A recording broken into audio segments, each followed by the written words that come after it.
Australia में match हो और बेईमानी ना हो, ये कैसे हो सकता है। पर्थ टेस्ट के पहले दिन लंच से पहले केएल राहुल आउट करार दिए गए। माना यह गया कि गेंद उनके बल्ले का बाहरी किनारा लेकर पीछे विकेट कीपर एलेक्स कैरी के पास गई थी। अंपायर रिचर्ड कैटलबरो ने उन्हें आउट नहीं दिया। ऑस्ट्रेलिया के खिलाड़ियों ने डीआरएस का सहारा लिया। उसमें 2-3 एंगल में देखने के बाद थर्ड अंपायर ने राहुल को आउट करार दिया। उन्होंने ये माना कि गेंद बल्ले को छूकर जा रही थी। पहले एंगल से लेकिन जो दृश्य दिखाया गया था उससे ये लगा था कि गेंद और बल्ले में दूरी थी, पर फिर जब आगे से रिप्ले दिखाया गया तो ये लगा कि गेंद जब बल्ले के पास से निकली तो डीआरएस की लाइन में स्पाइक यानी स्पर्श का निशान आ गया था। थर्ड अंपायर ने उसे ही सही मान के राहुल को आउट दिया, जबकि देखने से ये साफ जाहिर था कि राहुल का बल्ला अपने पैड से उसी समय लगा था जब गेंद बल्ले के पास थी, यानी जो डीआरएस में स्पर्श आया था वो गेंद का बल्ला छूने की वजह से नहीं बल्कि बल्ले का पैड को छूने की वजह से था। राहुल जब आउट होके जा रहे थे तो वो निराश तो थे ही, गुस्से से भरे हुए भी थे। उन्होंने अंपायरों को एक नहीं कई बार इशारा करके ये बताने की कोशिश की कि गेंद उनके बल्ले से नहीं लगी थी बल्कि उनका बल्ला उनके पैड से लगा था।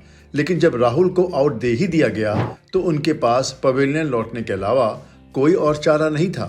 चलिए ये माना कि आजकल मैदान पर अंपायर बेईमानी नहीं कर सकते हैं। आजकल टेक्नोलॉजी का उपयोग करके आप निर्णय को सही या गलत साबित कर सकते हैं, पर इंडियन फैंस को थर्ड अंपायर पर गुस्सा इस वजह से आ रहा है कि उन्होंने एक साइड के एंगल का इस्तेमाल ही नहीं किया जिससे ये साफ हो जाता कि गेंद बल्ले से नहीं बल्कि राहुल के पैड से लगी थी। ऑस्ट्रेलिया में कई बार ऐसी दिल तोड़ने वाली घटनाएं होती हैं। एक बार सचिन तेंदुलकर ने एक उठती हुई गेंद पर डक किया था, यानी वो झुक गए थे, लेकिन अंपायर डेलर हार्पर ने उन्हें एलबीडब्ल्यू आउट करार दिया था, यानी पैर पर नहीं बल्कि छाती पर गेंद लगने से तेंदुलकर आउट दिए गए थे। सुनील गावस्कर का 1981 का किस्सा तो सभी को याद है, जब गावस्कर गलत आउट दिए जाने से इतना गुस्सा आ गए थे कि वो अपने साथी बैट्समैन चेतन चौहान को लेकर पवेलियन की तरफ ही चल दिए थे, यानी कप्तान की हैसियत से गावस्कर ने वो मैच ही खेलने से इनकार कर दिया था। वो तो आखिरी लम्हे में टीम के मैनेजर ने बात संभाली और मैच को चलने दिया, नहीं तो इंडिया का वो दौरा रद्दी हो जाता। केएल राहुल पहले दिन जिस तरह से बल्लेबाजी कर रहे थे उससे टीम को काफ़ी आत्मविश्वास मिल रहा था।